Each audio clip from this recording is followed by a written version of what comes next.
Tenía una vida, un esposo que la adoraba y un hogar lleno de risas. 6 meses después, solo le quedaban la ropa que llevaba puesta, un hijo pequeño que alimentar y un secreto que respiraba justo debajo de sus pies. Un secreto enterrado en la tierra, que estaba a punto de arrastrarla hacia la oscuridad o hacia la salvación. Esta es la historia de Elena. La historia de cómo el final de su mundo se convirtió en el principio de todo. La lluvia no caía. Se arrojaba contra el mundo con un odio implacable. Cada gota que golpeaba el techo metálico del remolque sonaba como un pequeño martillazo, un recordatorio constante de la jaula en la que Elena se había metido voluntariamente. El vehículo o lo que quedaba de él era una reliquia de un tiempo olvidado, una cáscara de óxido y desesperación varada en medio de un bosque tan denso que parecía tragarse la luz del día. Los árboles, altos y sombríos como centinelas de una tumba, se mecían con el viento, susurrando secretos que helaban la sangre. Estaba completamente sola en medio de la sierra, pero la soledad era lo que menos le asustaba. Lo que de verdad la aterrorizaba era la certeza de haber tocado fondo, de que no había un lugar más bajo al que caer. «Llegamos, mi amor», susurró Elena, con una voz tan frágil que el viento pareció llevársela. Su hijo Mateo, de apenas 5 años, dormitaba en su regazo ajeno a la miseria que los rodeaba. Su pequeño rostro, sereno en sueños, era el único faro de luz en la absoluta oscuridad de su vida. Lo apretó contra su pecho, inhalando el aroma de su cabello infantil, un ancla en medio de la tormenta, que era su existencia. Con un esfuerzo que le pareció sobrehumano, abrió la puerta oxidada del remolque, que protestó con un chirrido agónico. El aire que entró era frío y olía a tierra mojada, a hojas podridas, a un abandono que se sentía antiguo, casi sagrado. Este era su nuevo hogar. Un remolque carcomido por el tiempo, en un terreno olvidado que nadie había reclamado en décadas. Este era el legado de su desgracia. Hace apenas 6 meses, Elena tenía una vida que otros envidiarían. Un esposo, Javier, cuyo amor era tan sólido y cálido como el sol de la mañana. Tenían una casa pequeña pero suya, y planes que se extendían por un horizonte infinito. Javier trabajaba en la construcción con unos socios, hombres de sonrisas anchas y apretones de manos firmes. Pero un día, el sol no salió para Elena. Una llamada telefónica, unas palabras frías y oficiales, un terrible accidente en la obra. Javier se había ido. Se había caído de un andamio, dijeron. Una tragedia, un descuido fatal. El dolor de Elena fue tan profundo que el mundo perdió su color. Pero el luto fue solo el principio de su calvario. La familia de Javier, que siempre la había mirado con recelo por no ser de su misma condición social, le dio la espalda con una crueldad metódica. Su suegra, una mujer de corazón tan duro como la piedra, llegó a decirle en el funeral que ella era un mal presagio, que le había traído la muerte a su hijo. Luego llegaron los socios. Aquellos hombres de sonrisas anchas se presentaron con papeles, con deudas que Elena no sabía que existían, con cláusulas y letras pequeñas. En menos de un mes le habían quitado la casa, los ahorros, todo. La despojaron de su vida con la eficiencia de unos buitres. Se quedó en la calle, con un niño en brazos y un dolor que no le daba tregua. La única caridad que le ofrecieron fue informarle que Javier era dueño de un pedazo de tierra inútil en medio de la sierra, un terreno que había pertenecido a un tío abuelo suyo, un hombre huraño y solitario que había muerto allí hacía años. En el terreno, le dijeron con una mueca de desprecio, había un viejo remolque. «Al menos tendrás un techo», le dijo uno de los socios, sin mirarla a los ojos. Era su forma de lavarse las manos, de desterrarla de sus vidas para siempre. Y allí estaba ahora, bajo ese techo que goteaba, tratando de encender una vieja lámpara de gas que parpadeaba como el último aliento de un moribundo. Mateo se despertó, asustado por el estruendo de un trueno cercano. «Mami, ¿dónde estamos?», preguntó, frotándose los ojos. «¿Esta es nuestra nueva casa?». Elena forzó la sonrisa más convincente que pudo reunir. Se arrodilló frente a él, apartándole el pelo de la frente. «Sí, mi cielo, es una aventura. Viviremos en el bosque como en los cuentos». Pero sus ojos la traicionaban. No había aventura en ellos, solo un miedo profundo y helado. Exploró el interior del remolque. Era pequeño, claustrofóbico, un colchón desgastado en un extremo, una pequeña mesa coja, un fregadero manchado de óxido. Todo olía a humedad y a olvido. Mientras acomodaba a Mateo en el colchón, cubriéndolo con la única manta decente que les quedaba, sintió que las paredes se cerraban a su alrededor. La noche cayó como un telón negro y pesado, y con ella, el verdadero silencio del bosque. Un silencio que no era vacío, sino que estaba lleno de sonidos desconocidos, el crujido de una rama, el ulular lejano de un búho, el golpeteo incesante de la lluvia. Elena se sentó en el suelo frío, abrazando sus rodillas, escuchando la respiración acompasada de su hijo. Las lágrimas que no se había permitido derramar durante el día comenzaron a brotar, silenciosas y amargas. Lloró por Javier, por la vida que le habían robado, por la injusticia de un mundo que la había masticado y escupido en este rincón olvidado. ¿Qué iba a hacer? ¿Cómo iba a alimentar a su hijo mañana? La desesperación era un pozo sin fondo. Fue entonces cuando lo escuchó. Al principio fue un sonido tan leve que pensó que era producto de su imaginación, un truco de su mente agotada. Se detuvo, conteniendo la respiración. El único sonido era la lluvia y el viento. Nada. Debió haberlo imaginado. Estaba a punto de relajarse cuando volvió a oírlo, esta vez con más claridad. Era un sonido sordo, rítmico, que venía directamente de debajo de sus pies, de debajo del suelo metálico del remolque. No era el escarbar frenético de un animal, de un tejón o un zorro buscando refugio. No. Este sonido era lento, metódico, un rasguño pesado seguido de un breve silencio y luego un sonido de arrastre, como si algo o alguien estuviera moviendo algo pesado justo debajo de la tierra. Un arrastrar dificultoso, casi agónico. Se le erizó la piel de todo el cuerpo. El corazón le empezó a latir con una fuerza descomunal, martilleando contra sus costillas como un animal enjaulado. Se quedó inmóvil, petrificada, con los oídos atentos a la más mínima vibración. El sonido continuó constante, torturador. Un rasguño, un arrastre, una pausa, una y otra vez. La lógica le gritaba que era imposible. El remolque estaba asentado sobre bloques de hormigón. ¿Qué podía haber debajo? Una tubería de agua. Imposible, no había agua corriente. ¿Raíces de árboles? Las raíces no se arrastran. El miedo, puro y primordial, la paralizó. Miró a Mateo, que dormía plácidamente, ajeno al horror que se desarrollaba bajo ellos. Su primer instinto fue gritar, pero ahogó el sonido en su garganta. ¿Quién la oiría? Nadie. No había nadie en kilómetros a la redonda. Estaban solos, completamente a merced de lo que fuera que producía ese sonido infernal. Y mientras Elena temblaba en la oscuridad, nosotros hacemos una pequeña pausa. Si esta historia ya te atrapó el corazón, dale a me gusta y suscríbete para no perderte ni un segundo de este misterio. Y cuéntanos, ¿desde qué ciudad o país sientes el miedo de Elena junto a nosotros? Tu apoyo nos da la fuerza para seguir narrando. De repente, el sonido cesó. El silencio que siguió fue 1000 veces más aterrador que el ruido. Un silencio denso, expectante, como si la cosa que estaba debajo estuviera escuchando, esperando. Elena no se atrevía ni a respirar. Cada segundo se estiraba en una eternidad de pánico. Su mente, desbocada, dibujaba las peores imágenes posibles. Una bestia, un loco escondido, algo que no era de este mundo. El impulso de coger a su hijo y correr sin mirar atrás era abrumador. Huir, huir lejos de este lugar maldito. Pero entonces, una pregunta la golpeó con la fuerza de un puñetazo. ¿Huir hacia dónde? No tenían a dónde ir. No tenían a nadie. El mundo les había cerrado todas las puertas. Este remolque oxidado, este bosque tenebroso, era su único refugio, por precario que fuera.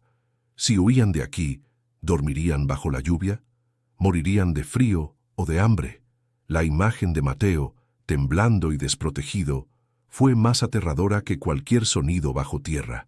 Una nueva fuerza, nacida de la más pura desesperación, comenzó a crecer en su interior.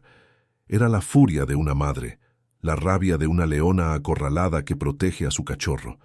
Podían haberle quitado todo, pero no dejaría que nada ni nadie le hiciera daño a su hijo. Si había un monstruo bajo su hogar, tendría que enfrentarse a ella primero. Con las manos temblorosas, Elena se levantó. Sus movimientos eran lentos, deliberados, como si temiera hacer el más mínimo ruido. En un rincón, encontró lo que buscaba: una vieja linterna de baterías pesada y metálica. Al lado, apoyada contra la pared, había una barra de hierro que algún antiguo ocupante había dejado olvidada. La tomó. El metal frío y pesado en su mano le dio un extraño consuelo, una pizca de poder en su absoluta impotencia. El miedo le decía que huyera, el amor le ordenó que se quedara y luchara, y Elena, con el corazón en la garganta y el hierro en la mano, decidió escuchar al amor. Apuntó el haz de luz de la linterna hacia el suelo, hacia el punto exacto de donde provenía el sonido. Iba a descubrir qué secreto se escondía bajo sus pies, aunque fuera lo último que hiciera. La noche aún era joven, y su batalla por la supervivencia apenas acababa de comenzar. El amanecer se filtró a través del espeso dosel de los árboles con la timidez de un intruso.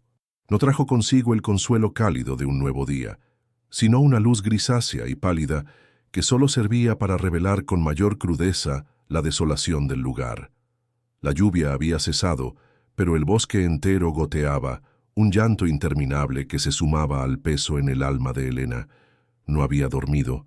Pasó la noche sentada en el suelo frío, con la barra de hierro a su lado y la linterna en la mano, escuchando. Pero el sonido no había vuelto.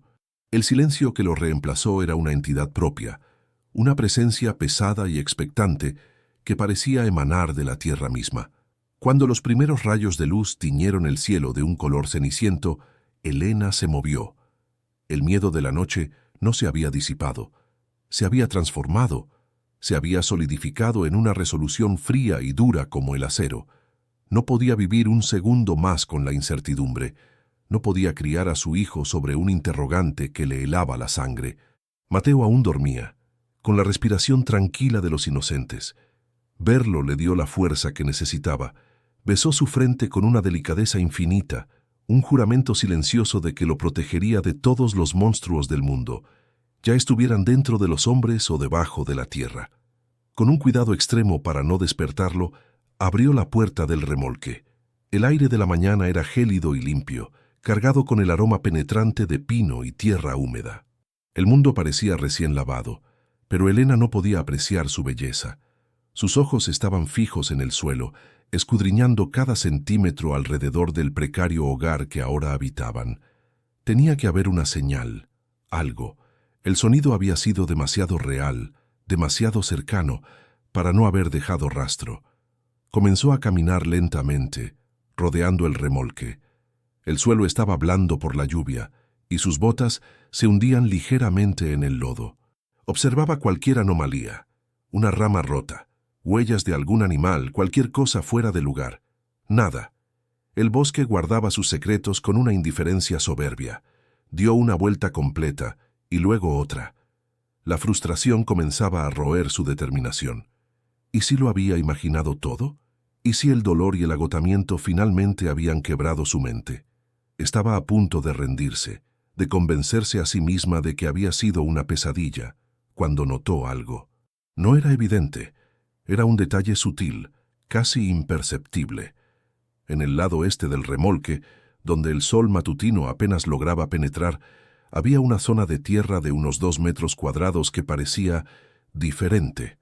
La hierba rala y las malas hierbas crecían de manera distinta, más débiles, como si sus raíces no encontraran el mismo sustento que en el resto del terreno. Se arrodilló, sin importarle el barro que se adhería a sus pantalones. Pasó los dedos por la superficie. La tierra allí estaba más compacta, ligeramente hundida, como si en algún momento del pasado lejano hubiera sido removida y luego apisonada. Su corazón dio un vuelco. Era justo debajo de este punto donde había escuchado el sonido. Comenzó a cavar con las manos desnudas, arrancando la maleza con una urgencia febril. El lodo frío se metía bajo sus uñas, pero no le importaba. Necesitaba saber. La tierra estaba dura. Tras unos minutos de esfuerzo inútil, se dio cuenta de que necesitaría una herramienta. Recordó haber visto una vieja pala apoyada contra un árbol cerca de donde había estacionado. Corrió a buscarla. El mango de madera estaba astillado y la hoja de metal cubierta por una gruesa capa de óxido, pero en sus manos se sentía como el arma más poderosa del mundo. Regresó al lugar y clavó la pala en la tierra. El primer golpe fue duro, pero el segundo y el tercero fueron más fáciles. La capa superficial cedió, revelando una tierra más oscura y suelta debajo. Cavó con un ritmo constante y enérgico, impulsada por la adrenalina. El sudor perlaba su frente a pesar del frío. Cada palada era una pregunta. Cada montón de tierra que arrojaba a un lado era una sílaba de una respuesta que temía y anhelaba a partes iguales. Entonces, la pala golpeó algo con un sonido sordo y metálico. Un clang que resonó en el silencio del bosque y vibró a través de sus brazos hasta su corazón. Se congeló. No estaba loca. Había algo allí. Con un cuidado renovado comenzó a retirar la tierra de alrededor del objeto, usando la punta de la pala y luego sus propias manos. Poco a poco, la forma comenzó a revelarse. Era una estructura cuadrada, hecha de tablones de madera gruesa, casi negra por la humedad, y reforzada con unas correas de hierro forjado completamente oxidadas. En el centro había una pesada argolla de metal, también corroída por el tiempo. Era una escotilla, una puerta en el suelo. Elena se quedó de rodillas contemplando su descubrimiento. El aliento formaba nubes de vaho en el aire frío. Así que esto era. El sonido que había escuchado la noche anterior no había sido una criatura cavando para entrar, sino algo o alguien, moviéndose en el espacio que había debajo de esa puerta.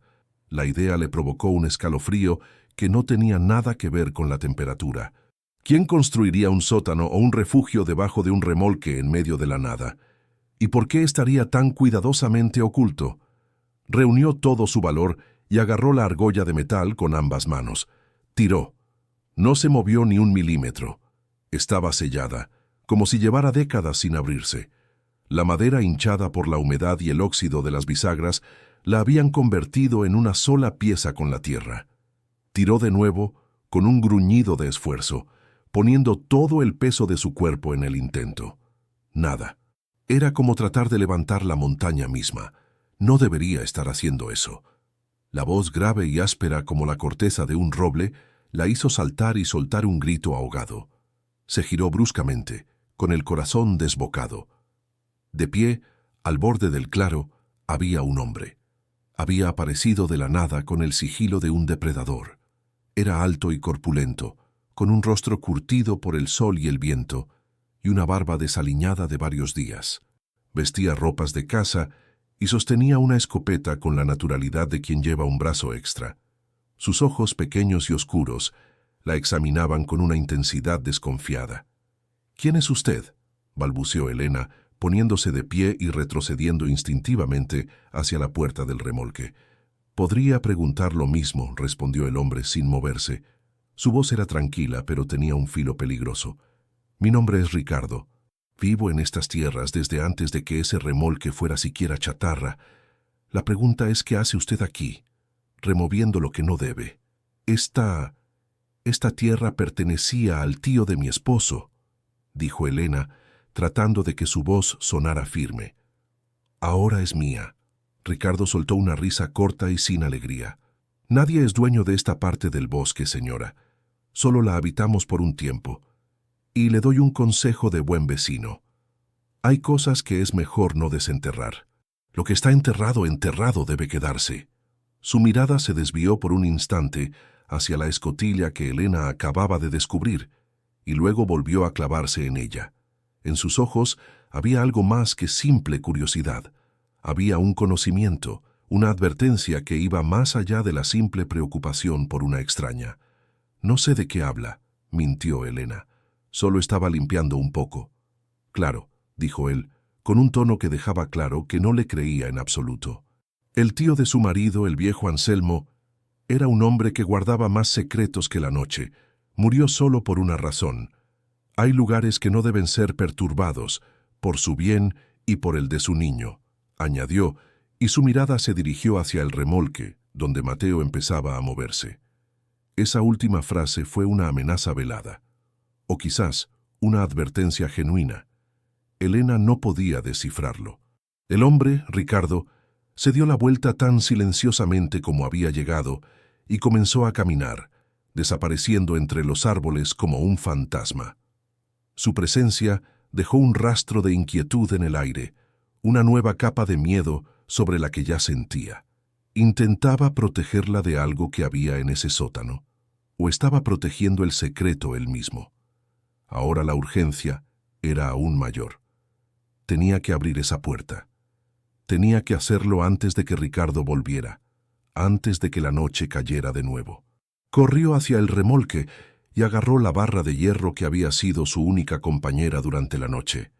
Era pesada, pero ahora se sentía como una llave, la única capaz de abrir la cerradura de su destino. Regresó a la escotilla y, con un esfuerzo desesperado, introdujo la punta de la barra en la fina grieta entre la tapa y el marco. Hizo palanca, empujando con toda la fuerza de su cuerpo menudo. La madera crujió, un sonido de protesta quejumbroso. El metal oxidado chirrió. Por un momento, pensó que la barra se rompería, pero entonces, con un chasquido seco, algo cedió. La escotilla se movió apenas unos centímetros, pero fue suficiente. Un pequeño espacio oscuro se abrió ante ella. Un olor la golpeó de inmediato. Un vaho fétido y antiguo que salió de las profundidades como un aliento maligno. Olía a tumba, a tierra húmeda que no había visto la luz en incontables años, a moho, a un encierro putrefacto. El hedor era tan denso que la hizo retroceder, con náuseas. Pero la curiosidad, una fuerza tan poderosa como el miedo, la obligó a mirar. Se arrodilló de nuevo, tomó la linterna y apuntó el haz de luz a través de la estrecha abertura. La luz cortó la oscuridad impenetrable, pero reveló muy poco. Solo un vacío negro, profundo, que parecía absorber la luz. Movió la linterna, barriendo el pequeño espacio visible, y entonces vio un brillo, un destello fugaz. Por un segundo de terror absoluto, su mente lo interpretó como el reflejo de un par de ojos observándola desde abajo. Pero no era orgánico. Era el brillo frío e impersonal del metal, y justo en ese instante, mientras su corazón se detenía, escuchó algo más. No fue un sonido de arrastre como el de la noche anterior. Fue un suspiro débil, casi inaudible, como el último escape de aire de unos pulmones. Era el viento. Era el sonido del aire atrapado durante años escapando por la grieta. ¿O era humano? No tuvo tiempo de procesarlo. La pesada escotilla, vencida por la gravedad y sostenida apenas por la barra de hierro, se deslizó. Con un estruendo ensordecedor, un boom, que hizo temblar el suelo, la puerta se cerró de golpe, sellando de nuevo el secreto en las entrañas de la tierra. La barra de hierro salió disparada, aterrizando a unos metros de distancia. Elena se quedó allí, de rodillas sobre el lodo, temblando incontrolablemente. El silencio había regresado, más profundo y amenazador que nunca. Estaba afuera, a salvo bajo la luz gris del día. Pero su mente estaba atrapada en esa oscuridad, con el eco de un suspiro y el recuerdo de un brillo metálico. Ya no había vuelta atrás. Sabía, con una certeza aterradora, que lo que había bajo sus pies no era una tumba vacía, y que su vida y la de su hijo dependían de lo que hiciera a continuación. El eco del portazo infernal pareció quedarse suspendido en el aire helado del bosque, una vibración fantasmal que se aferraba a los árboles y al alma de Elena. Se quedó paralizada sobre el lodo, con la respiración contenida y los oídos zumbando. Por un instante, el mundo entero se redujo a ese cuadrado de tierra y madera que había sellado de nuevo su secreto. El suspiro, el brillo metálico, ¿habían sido reales? ¿O eran alucinaciones engendradas por el pánico y el agotamiento? No, fueron demasiado vívidos, demasiado reales. El terror inicial, aquel pánico ciego que le ordenaba huir, comenzó a retroceder, reemplazado por una emoción distinta, más fría y peligrosa: la ira. Una furia gélida contra su destino, contra los hombres que la habían despojado de todo, contra el recuerdo de Ricardo y su velada amenaza. Y sobre todo, una furia contra esa puerta que se atrevía a esconderle la verdad. Ya no se trataba solo de miedo, se trataba de control. No podía permitir que un enigma enterrado bajo sus pies dictara su vida. No podía permitir que su hijo durmiera sobre una amenaza latente. No era valentía lo que sentía, sino la ausencia total de alternativas. Huir era una sentencia de muerte lenta. Quedarse en la ignorancia era una tortura psicológica. La única salida era atravesar el miedo, enfrentarse a lo que hubiera en esa oscuridad y arrancarle sus secretos. Se levantó, con los músculos entumecidos por la tensión y el frío. Sus ojos se posaron en la barra de hierro que yacía a unos metros, como un arma desechada tras una batalla. La recogió. Esta vez no la usaría solo para forzar la entrada, sino para mantenerla abierta. Era una idea arriesgada. La pesada trampa de madera podría aplastar la barra o deslizarse y cerrarse de nuevo, quizás con ella dentro. La imagen la hizo estremecerse, pero la desechó con violencia. Pensar en el fracaso no era una opción. Con una determinación sombría, volvió a introducir la punta de la barra de hierro en la rendija. Hizo palanca con una fuerza que no sabía que poseía, un poder nacido de la desesperación más absoluta. Sus músculos gritaban en protesta, sus manos ardían. El portón de madera y metal se resistió con una terquedad milenaria, pero Elena era más obstinada. Gruñó, empujó, y con un crujido agónico que sonó como huesos rompiéndose, la escotilla cedió una vez más. Esta vez no se detuvo. Siguió forzando la abertura, centímetro a centímetro, hasta que el espacio fue lo suficientemente grande como para encajar la barra de hierro en diagonal, acuñándola firmemente contra el marco de tierra. La estructura entera gimió bajo la tensión. Elena la empujó varias veces, probando su resistencia. Aguantaba. La puerta al inframundo o a lo que fuera que se escondiera allí estaba abierta. Miró hacia el remolque. Mateo seguía durmiendo. Tenía que ser rápida. Tomó la linterna, respiró hondo 3 veces, llenando sus pulmones con el aire metálico del bosque, y se asomó al abismo. El olor a encierro y podredumbre volvió a golpearla, más intenso que antes. Apuntó el haz de luz hacia abajo. La oscuridad devoró la mayor parte de la luz, pero reveló el principio de una rudimentaria escalera de madera empotrada en la pared de tierra. Los peldaños parecían húmedos y resbaladizos. Con el corazón martilleándole en la garganta, se sentó en el borde y bajó los pies, buscando el primer peldaño. Estaba frío y cubierto de una capa de moho resbaladizo. Aferrándose al marco de la escotilla, comenzó el descenso. Cada paso era un acto de fe. La escalera crujía bajo su peso y a cada instante temía que la madera podrida cediera y la precipitara a la negrura. Bajó lentamente, un peldaño, luego otro, mientras el haz de su linterna bailaba nerviosamente sobre las paredes de tierra compacta. Finalmente, sus pies tocaron suelo firme, o casi firme. Era una superficie irregular, húmeda. Se encontraba en un espacio reducido, no mucho más grande que el remolque de arriba. Las paredes eran de tierra y rocas, y el techo, sostenido por vigas de madera enmohecida, estaba peligrosamente cerca de su cabeza. El aire era denso, pesado y casi irrespirable. Era un sótano, una bodega, una tumba.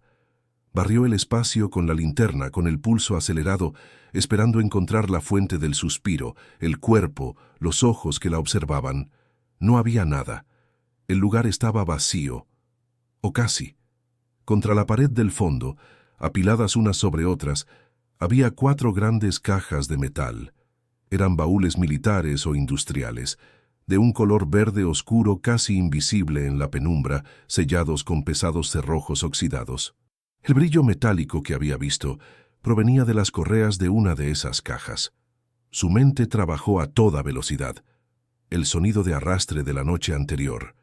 Miró al suelo y vio un charco de agua cerca de una de las esquinas del sótano, producto de una evidente filtración. Una de las cajas inferiores se había desplazado ligeramente de su posición original, raspando el suelo de tierra. Probablemente el agua había ablandado la base, y el peso había hecho que la caja se moviera. ¿Y el suspiro? Quizás, al moverse la caja, el aire atrapado durante décadas en su interior había escapado por alguna junta oxidada. Eran explicaciones lógicas, racionales, pero no trajeron ningún consuelo. Se acercó a los baúles, con cautela. Estaban fríos al tacto. Golpeó uno con los nudillos. El sonido fue sólido, pesado. Estaban llenos. ¿Llenos de qué? ¿Herramientas? ¿Recuerdos del viejo Anselmo? ¿O algo más siniestro? Fue entonces cuando notó que la caja inferior, la misma que se había movido, estaba dañada. La esquina que había estado en contacto con la humedad estaba abollada y corroída, y la cerradura se había desprendido parcialmente del metal. La tapa no estaba completamente sellada. Una nueva oleada de adrenalina la recorrió.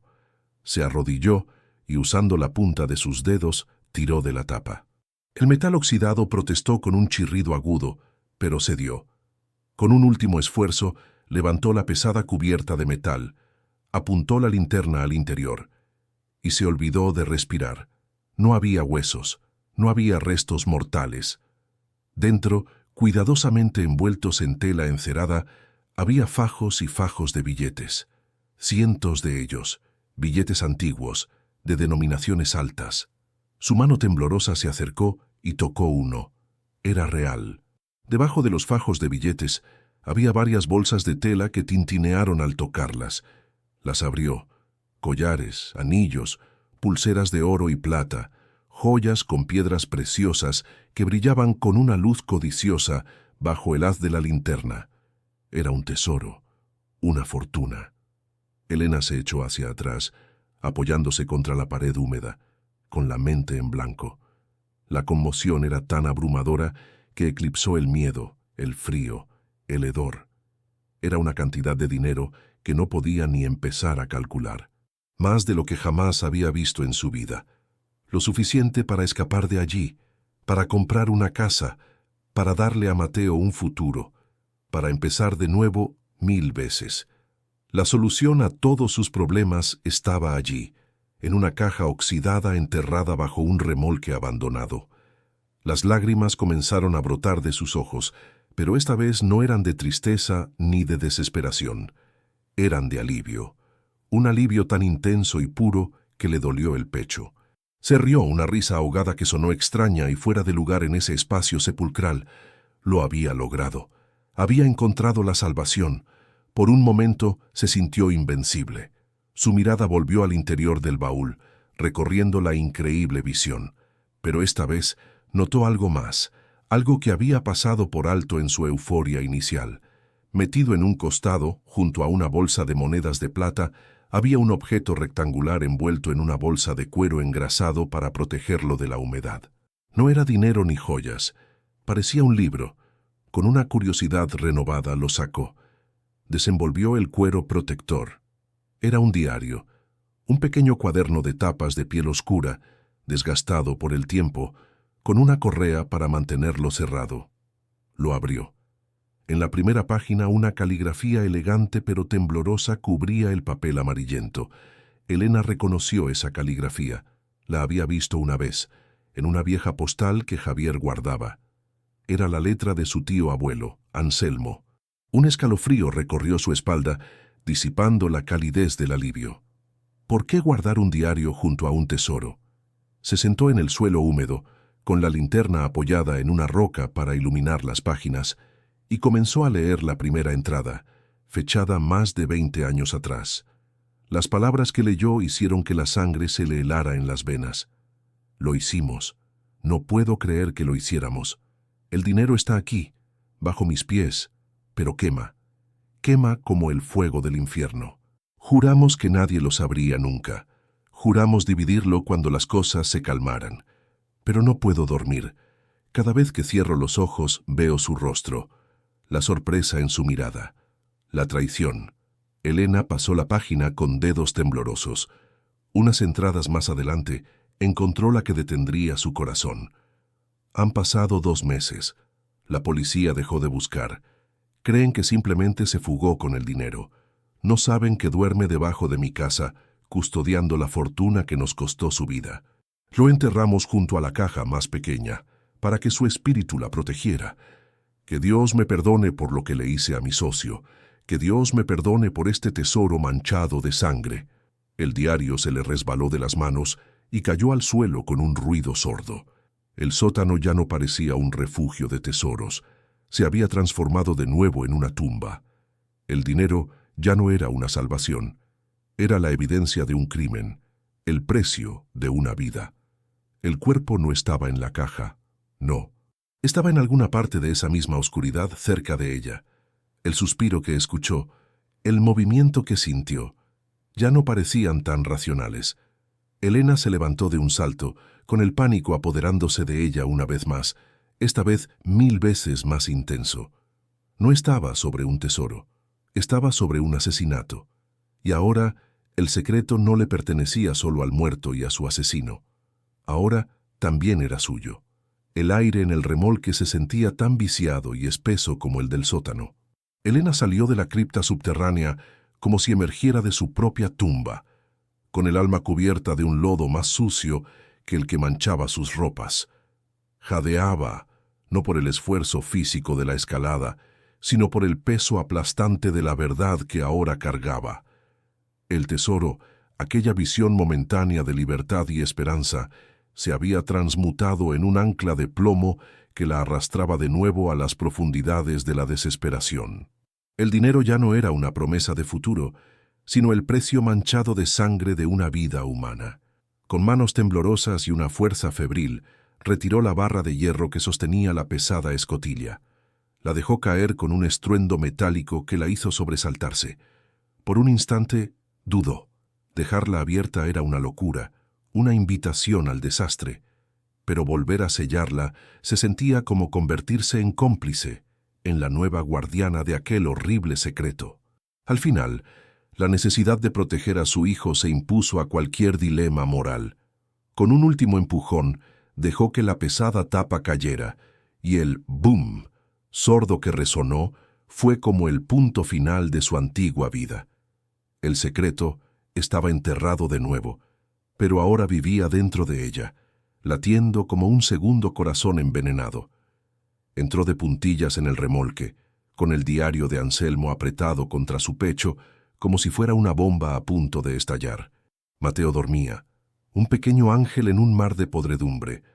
La visión de su inocencia era una tortura. ¿Cómo podía un mundo que contenía una pureza tan perfecta albergar también una maldad tan abyecta? Se quitó las botas embarradas y se sentó en el borde del colchón, lo más lejos posible de su hijo, sintiéndose contaminada, indigna de su cercanía.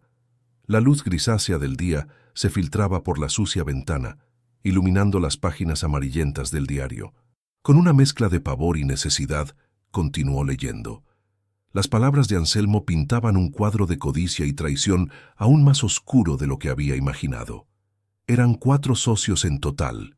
Anselmo, 2 hombres cuyos nombres le resultaron vagamente familiares de las conversaciones de su esposo, Vargas y Romero, y un cuarto hombre llamado Ismael, el cerebro detrás de una inversión increíblemente lucrativa. Ismael era el visionario, el que tenía la confianza de los inversores. Los otros 3, cegados por la avaricia, decidieron que 3 partes de un pastel eran mucho mejores que 4. El diario lo describía todo con un detalle nauseabundo. La trampa que le tendieron a Ismael, el enfrentamiento en esta misma tierra, la violencia del acto final. Anselmo, el más débil de los 3 asesinos, fue condenado a ser el carcelero del secreto. Vargas y Romero, los socios de su difunto esposo Javier, se quedaron en la ciudad, construyendo un imperio sobre los cimientos de un cadáver y dinero robado. Eran los mismos hombres que le habían sonreído con falsa compasión en el funeral de Javier.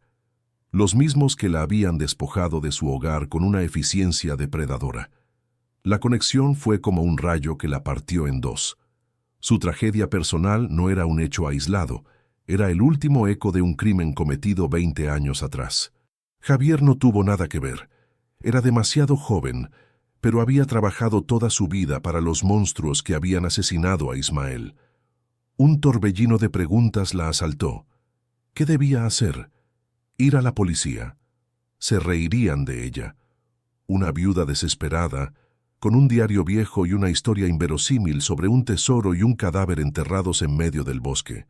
La tomarían por loca. Necesitaba pruebas, y la única prueba real era el cuerpo. Pero excavar en busca de un cadáver, la sola idea le provocaba arcadas. Y el dinero. Una parte de ella, la parte pragmática y aterrada, le gritaba que lo tomara.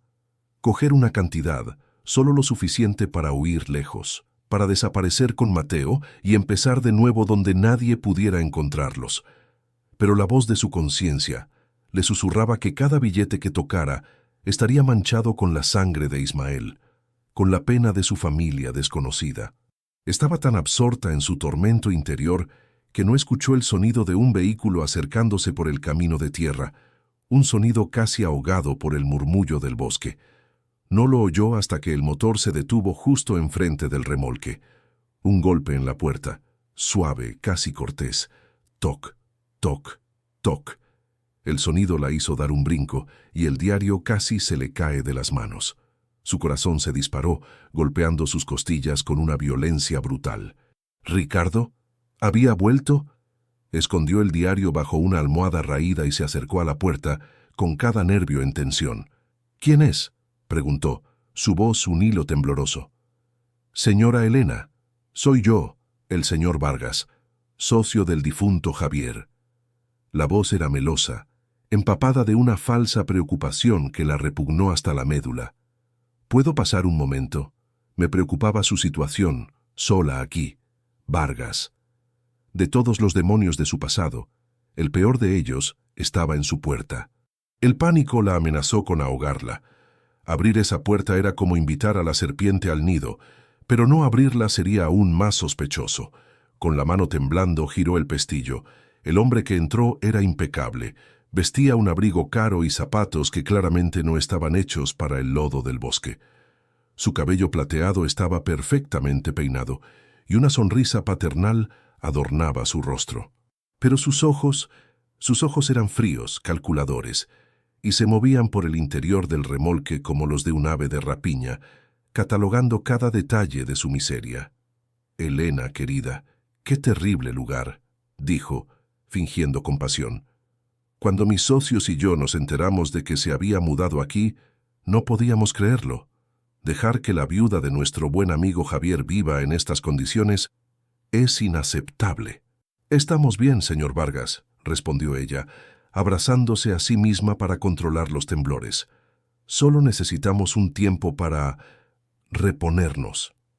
Por supuesto, dijo él, acercándose. Su colonia cara era una invasión en el aire viciado del remolque.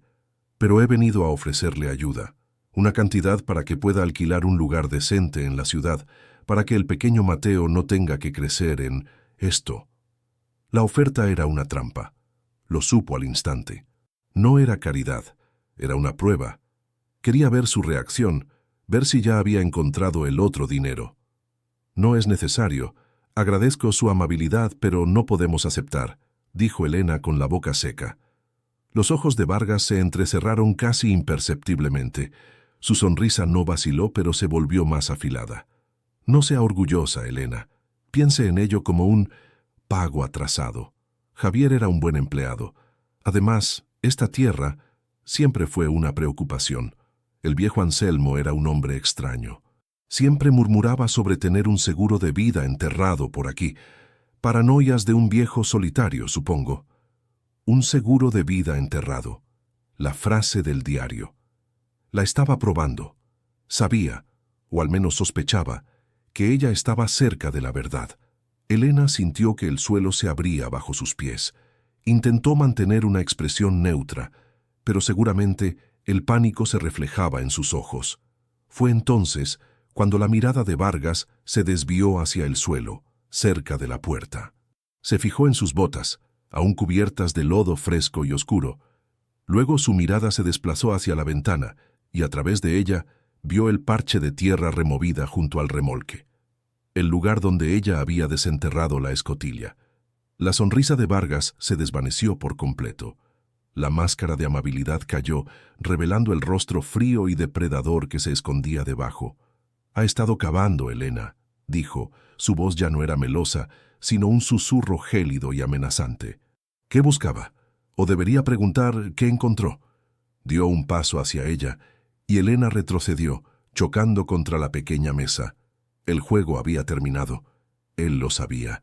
El aire se cargó de una tensión tan palpable que casi se podía tocar. El remolque, que ya era claustrofóbico, se encogió hasta convertirse en una caja de la que no había escapatoria. «No sé de qué me habla», susurró ella, pero la mentira sonó débil hasta para sus propios oídos. «No me tome por estúpido», siseó él, su voz subiendo de tono. «Ese viejo loco de Anselmo lo escribió todo, ¿verdad? Siempre supe que era un cobarde sentimental. ¿Dónde está el diario? ¿Y el dinero?». Avanzó hacia ella con rapidez, su rostro contorsionado por la codicia y la furia. Elena gritó un sonido agudo de puro terror. En ese momento, Mateo se despertó, asustado por el grito, y comenzó a llorar. La presencia de su hijo, su terror, encendió algo en Elena. La desesperación se convirtió en una furia protectora. Se interpuso entre Vargas y el colchón donde lloraba su hijo. «Aléjese de nosotros», gritó ella. Vargas se rió, un sonido horrible y sin alegría. «Le daré una última oportunidad, Elena. Entrégueme el diario y dígame dónde está el resto. A cambio, quizás la deje vivir. A usted y al niño». La amenaza colgaba en el aire, inequívoca y mortal. Vargas levantó una mano para apartarla, y Elena cerró los ojos, esperando el golpe. Pero el golpe nunca llegó. En su lugar, se escuchó el chirrido lento y ominoso de la puerta del remolque, abriéndose de nuevo. Tanto Elena como Vargas se giraron bruscamente. De pie en el umbral, recortado contra la luz gris del exterior, estaba Ricardo. Sostenía su escopeta, pero esta vez no la llevaba apoyada en el hombro de forma casual. La sujetaba firmemente, con el cañón apuntando directamente al pecho de Vargas. El rostro de Ricardo era una máscara de odio frío y concentrado. Sus ojos oscuros no miraban a Elena. Estaban fijos en Vargas, como si hubiera estado esperando ese momento durante toda su vida. «Vargas», dijo Ricardo, y su voz era un gruñido bajo y profundo, el sonido de una bestia a punto de atacar. Vargas palideció. El color desapareció de su rostro, reemplazado por una cera de incredulidad y miedo. «¿Tú? ¿Qué haces aquí? ¿Quién diablos eres tú?».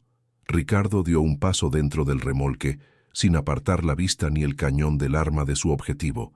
«No me recuerdas, ¿verdad? Yo era solo un niño al que le dijeron que su padre había abandonado a su familia y se había fugado con el dinero de sus socios».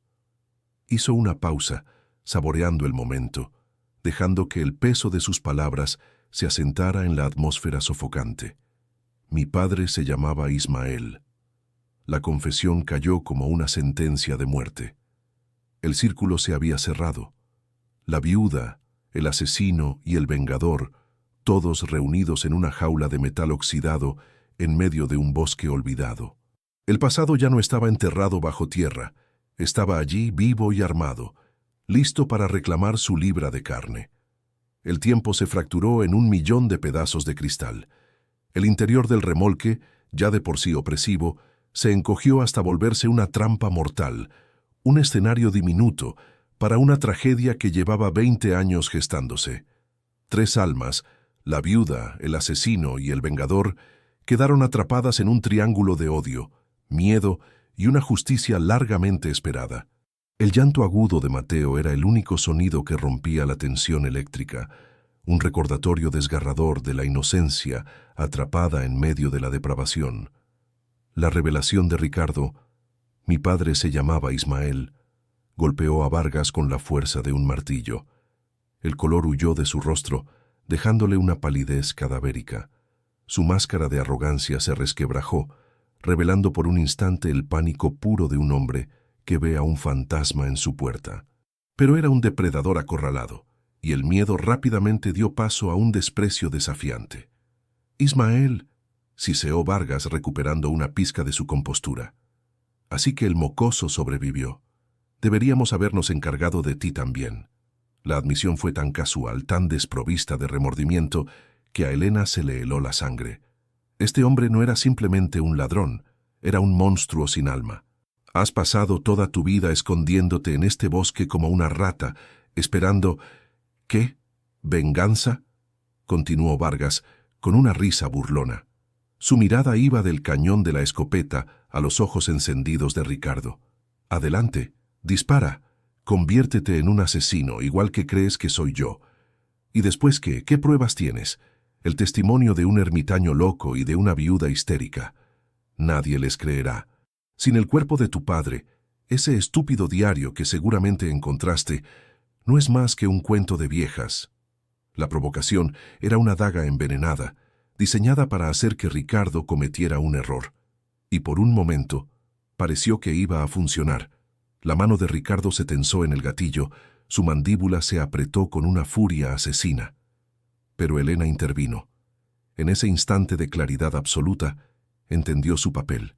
Ricardo era la fuerza, la justicia encarnada. Pero ella era la mente. Ella tenía el secreto. «Tiene razón», dijo Elena, y su voz, aunque temblorosa, cortó el aire con una autoridad inesperada. Tanto Vargas como Ricardo la miraron, sorprendidos. «¿Qué?», empezó a decir Ricardo.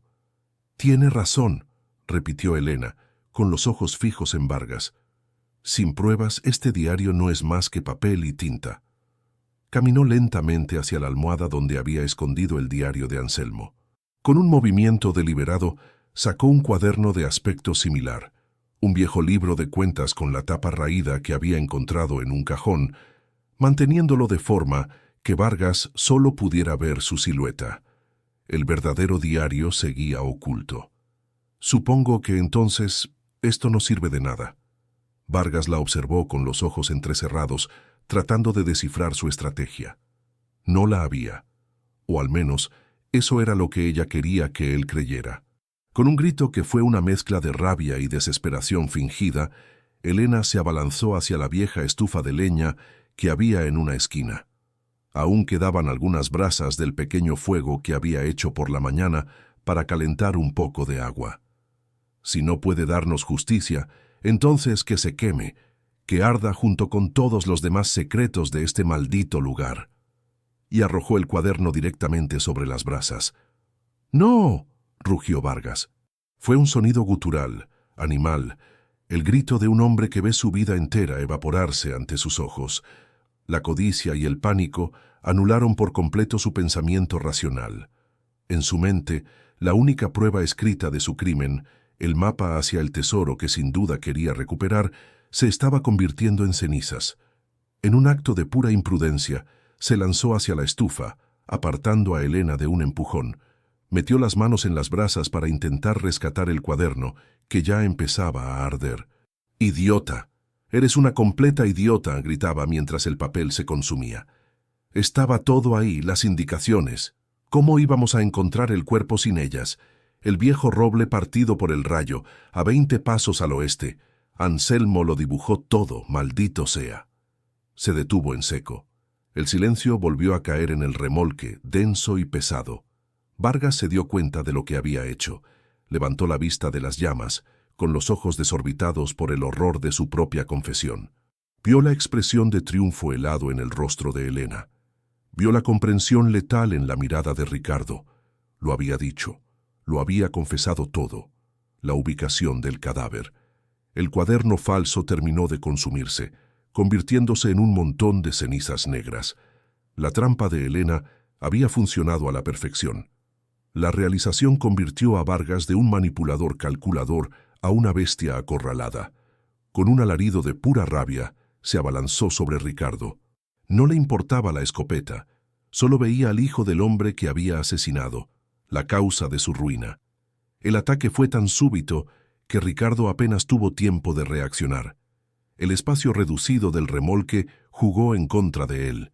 No podía disparar sin arriesgarse a herir a Elena o a Mateo. Los dos hombres se estrellaron contra la pared opuesta en una maraña de violencia. La escopeta se disparó. El estruendo fue ensordecedor en el espacio confinado, y el proyectil se incrustó en el techo, haciendo llover astillas y polvo. Mateo gritaba aterrorizado. Elena lo agarró y lo refugió en un rincón, protegiéndolo con su propio cuerpo. Vargas era más viejo, pero la desesperación le daba una fuerza formidable. Luchaba por su vida, intentando arrebatarle el arma a Ricardo. Rodaron por el suelo, derribando la pequeña mesa y la única silla. El remolque se balanceaba violentamente sobre sus cimientos. Elena observaba la lucha con el corazón en la boca, buscando una oportunidad, cualquier cosa que pudiera darle una ventaja a Ricardo. Fue entonces cuando lo vio. Durante la pelea, la cartera de Vargas se había caído del bolsillo interior de su abrigo, y junto a ella, un juego de llaves con el logotipo de un coche de lujo. El coche. Su única vía de escape, su única conexión con el mundo exterior. Mientras los dos hombres seguían enzarzados en una lucha brutal cerca de la puerta, Elena tomó la decisión más arriesgada de su vida. Dejó a Mateo a salvo en el rincón más alejado. «Cierra los ojos, mi amor. No mires», le susurró, y como una sombra, se deslizó hacia las llaves. Las agarró. El metal frío era un ancla de realidad en medio del caos. Vargas logró darle un cabezazo a Ricardo, aturdiéndolo por un segundo. Aprovechó para ponerse en pie y darle una patada brutal en las costillas. Ricardo se quedó sin aire, doblándose de dolor. Vargas vio su oportunidad. Se giró para huir, para llegar a su coche y desaparecer para siempre. Pero Elena estaba en su camino. Por un instante, se miraron. Él, un asesino con el rostro ensangrentado y los ojos inyectados en furia. Ella, una viuda desarmada, pero con una resolución de acero en la mirada. «Apártate de mi camino», gruñó él. Elena no se movió. En su lugar, usó la única arma que tenía. El conocimiento del lugar que había estudiado con tanto miedo. Con un movimiento rápido, dio una patada a una alfombra raída que cubría una sección del suelo. Debajo había una tabla podrida que ella misma había estado a punto de pisar y romper esa misma mañana. Era una trampa natural, un punto débil en su propia casa. Vargas, en su prisa, no lo vio. Dio un paso adelante, y su pie de cuero caro atravesó la madera podrida con un crujido repugnante. Cayó con todo su peso, y su pierna quedó atrapada en el agujero hasta la rodilla. Un grito de dolor y frustración escapó de sus labios. Ese fue el momento que Ricardo necesitaba. Recuperado, se abalanzó sobre Vargas, inmovilizándolo contra el suelo, y finalmente arrebatándole el control. La lucha había terminado. Elena no perdió un segundo. Salió corriendo del remolque, con las llaves del coche en la mano. Apretó el botón, y un vehículo negro y elegante emitió un pitido. Abrió la puerta, se metió dentro y buscó el teléfono de Vargas. Estaba en la guantera. Con los dedos temblorosos, marcó el número de emergencias. Miró la pantalla. Una sola barra de señal. Vacilante, pero presente. «Hay un hombre... ha confesado un asesinato», dijo con voz entrecortada al operador. «Estamos en un remolque abandonado en la sierra. Necesitamos ayuda. Por favor, dense prisa». Le dio las indicaciones que pudo, las pocas referencias que había memorizado en su sombrío viaje hasta allí. Luego colgó, salió del coche y esperó, con el corazón latiendo a un ritmo frenético, escuchando el silencio del bosque. La espera fue una eternidad. Dentro, Ricardo mantenía a Vargas sometido. Afuera, Elena vigilaba el camino, rezando. Finalmente, a lo lejos, escuchó el sonido más hermoso que jamás había oído, el aullido creciente de las sirenas de la policía. Las luces azules y rojas cortaron la penumbra del bosque, convirtiendo el claro en una escena de pesadilla y salvación. Varios agentes rodearon el remolque. Cuando Vargas fue sacado, esposado y derrotado, su rostro era una máscara de incredulidad. Su imperio de mentiras se había derrumbado en una tarde. Elena, con Mateo en brazos, le entregó el verdadero diario a un oficial. Le contó la historia, señalando el lugar que Vargas había revelado en su pánico, el viejo roble partido por el rayo. Los policías, armados con palas, no tardaron en empezar a cavar. Ricardo se quedó al lado de Elena, su rostro una mezcla de dolor y un alivio que había tardado 20 años en llegar. La tierra oscura fue removida y no pasó mucho tiempo antes de que la pala de un agente golpeara algo. Eran huesos humanos. Los restos de Ismael, el padre de Ricardo, finalmente salían a la luz. La justicia, al fin, había emergido de la tierra.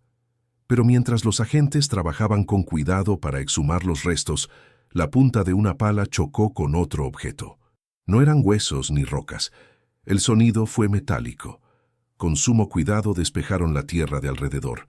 No era un baúl de dinero. Era una caja mucho más pequeña, de metal, envuelta en lona impermeabilizada y sellada con cera. Parecía haber sido enterrada con Ismael deliberadamente. El oficial al mando la levantó.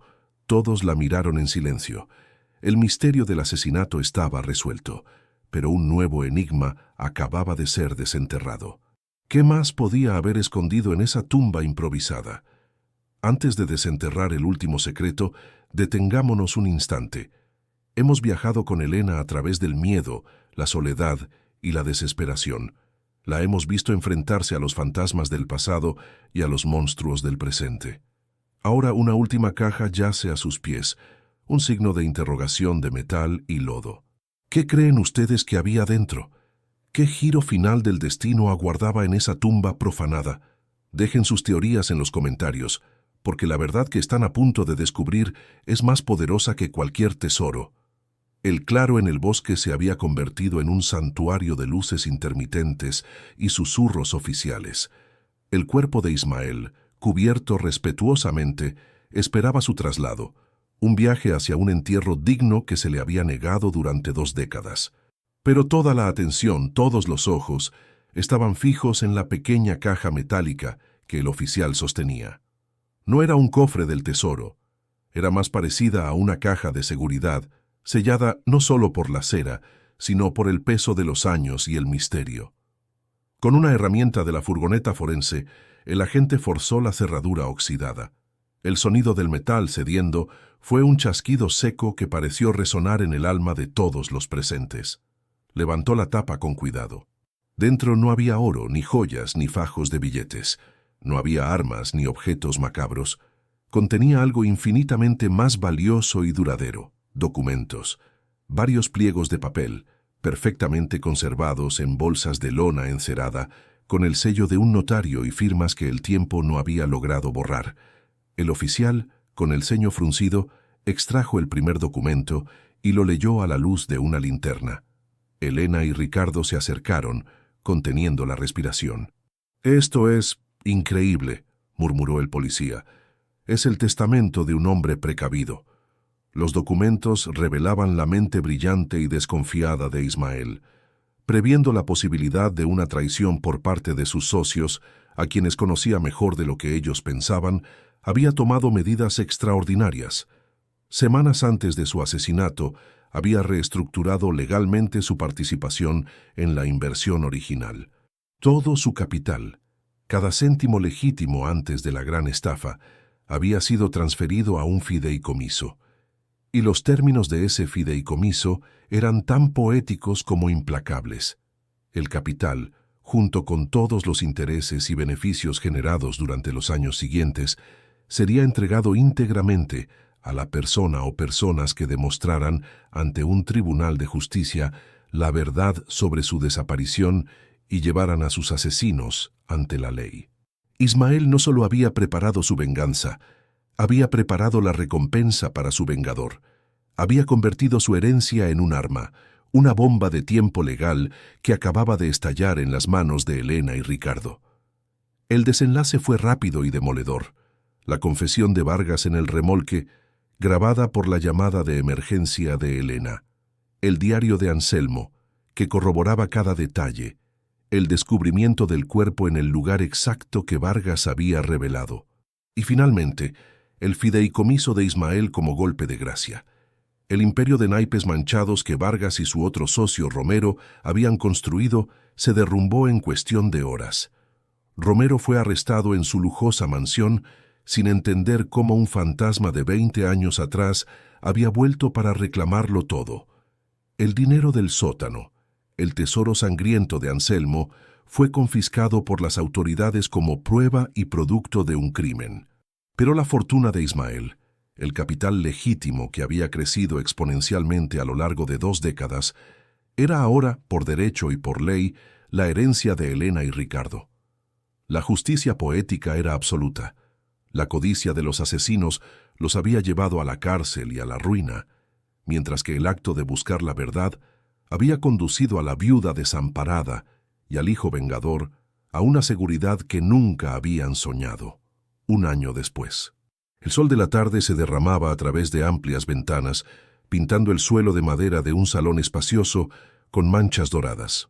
Afuera, un jardín florecía con una explosión de colores y el sonido más dulce del mundo, la risa de un niño, flotaba en el aire. Mateo, que ahora tenía 6 años, corría por el césped persiguiendo una mariposa, sus pequeños pies descalzos, su rostro radiante de una alegría pura y despreocupada. Ya no era el niño asustado de un remolque oscuro, era el rey de su propio paraíso. Elena lo observaba desde la cocina con una taza de té caliente entre las manos. Ya no había sombras bajo sus ojos. La fragilidad que una vez la había definido se había disuelto, reemplazada por una serenidad y una fuerza tranquilas. Llevaba un vestido sencillo, pero en su postura, en la forma en que sostenía la cabeza, había una nueva dignidad. No era la dignidad del dinero, sino la de una superviviente que había mirado al abismo y había salido victoriosa. Ya no era una víctima del destino, era la arquitecta de su propia vida. Ricardo entró desde el jardín, con una sonrisa en el rostro y una mancha de tierra en la mejilla. Estaba ayudando a Mateo a construir un pequeño fuerte de madera entre 2 árboles. El odio que había alimentado durante tantos años había sido reemplazado por una paz profunda. Al darle justicia a su padre, se había liberado a sí mismo. Miró a Elena, y en sus ojos había un universo de gratitud, respeto y un afecto que iba más allá de la amistad. No eran marido y mujer, no todavía, pero eran una familia improbable, forjada en el trauma y cimentada en la lealtad. Juntos eran el ancla del otro. «Está a punto de declararle la guerra a las hormigas», dijo Ricardo, riendo. Elena sonrió. «Déjale. Necesita conquistar algunos monstruos que sí pueda vencer». En ese momento, en la televisión que estaba encendida a bajo volumen en el salón, apareció un rostro familiar. Era un reportero local, frente a un edificio de oficinas que ahora tenía un cartel de «vendido». La noticia hablaba del colapso final de las empresas Vargas Romero y de cómo los activos estaban siendo liquidados. Y entonces la cámara se detuvo en una imagen de archivo. Era Elena, saliendo del juzgado meses atrás, con Ricardo a su lado. El titular decía, «La viuda heredera, cómo el coraje de una mujer reescribió la historia». A cientos de kilómetros de distancia, en una casa grande y silenciosa, llena de muebles caros y corazones vacíos, la suegra de Elena y su familia política observaban la misma noticia. Sus rostros eran una mezcla tóxica de incredulidad, arrepentimiento y pura envidia. Vieron a la mujer que habían despreciado, a la que habían llamado mal presagio, y habían arrojado a la miseria. Y la vieron no como una víctima digna de lástima, sino como una heroína, una figura de fortaleza, y lo que era peor para ellos, inmensamente rica y respetada. Vieron al pequeño Mateo, feliz y sano, un nieto que ya nunca conocerían. Su castigo no fue la cárcel ni la pobreza. Su castigo fue ver desde la barrera de su propia mezquindad el triunfo absoluto de la mujer a la que habían intentado destruir. Elena apagó el televisor. Ese capítulo de su vida estaba cerrado. Ya no le importaba su juicio ni su arrepentimiento. Se acercó a la ventana y observó a las 2 personas más importantes de su vida. El sol comenzaba a ponerse, tiñendo el cielo de tonos anaranjados y púrpuras. Ya no le temía a la oscuridad. Había descendido a la más profunda de todas y había encontrado no solo un secreto enterrado, sino la verdad sobre sí misma. Ya no era la viuda que se mudó a un remolque en el bosque.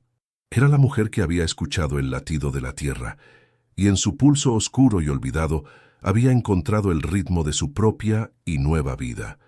Y por primera vez en mucho, mucho tiempo, el futuro no era una amenaza, sino una promesa tan brillante y abierta como el cielo ante sus ojos.